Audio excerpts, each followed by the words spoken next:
విశాఖపట్నం కేంద్రంగా కొత్త జోన్ ఏర్పాటు చేయటం వల్ల.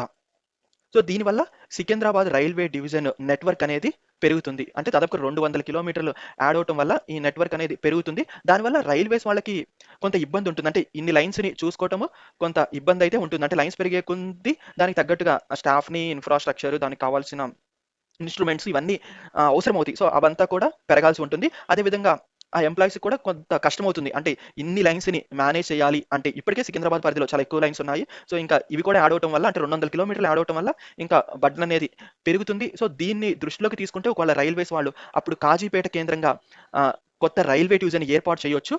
ఆల్రెడీ ఏర్పాటు చేస్తారు అని అంటున్నారు. కానీ అఫీషియల్‌గా కానీ అన్‌అఫీషియల్‌గా కానీ ఎటువంటి ఇన్ఫర్మేషన్ లేదు. కానీ ఏదో న్యూస్ అనేది స్పెక్యులేషన్స్ అయితే వస్తున్నాయి ఏర్పాటు చేస్తారు అని. కానీ ఇప్పుడు ఈ కొత్తగా 200 కిలోమీటర్లు యాడ్ అవ్వటం వల్ల ఈ నెట్వర్క్ పెరుగుతుంది కదా! సో దానివల్ల ఈ బర్డెన్ పెరుగుతుంది కాబట్టి దాన్ని కొంత తగ్గించడం కోసము ఈ కొత్త డివిజన్ ఏర్పాటు చేయడానికి అవకాశాలు మెరుగవుతాయి.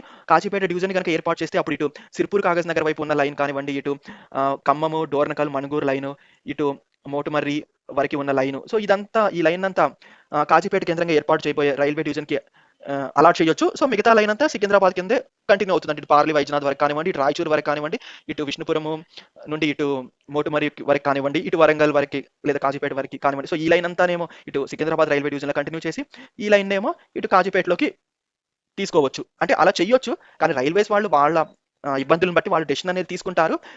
కొంతవరకు పొలిటికల్ డెసిషన్ అనేది కూడా తీసుకోవాలి. సో బీజేపీకి రోజు రోజుకి తెలంగాణలో ఆదరణ పెరుగుతుంది కాబట్టి సో అసెంబ్లీ ఎలక్షన్స్‌ని దృష్టిలో పెట్టుకొని కాజీపేట రైల్వే డివిజన్‌ని ఏర్పాటు చేయడానికి కూడా అవకాశాలైతే మెరుగవుతాయి. మరియు సికింద్రాబాద్‌లో రైలు నెట్వర్క్ కూడా పెరుగుతుంది కాబట్టి సో మరింత ఎక్కువవుతాయి అవకాశాలు. ఏర్పాటు చేస్తారని మాత్రం నేను చెప్పటం లేదు. అవకాశాలైతే ఖచ్చితంగా పెరుగుతాయి. ఈ కొత్త లైన్స్ యాడ్ అవ్వటం వల్ల.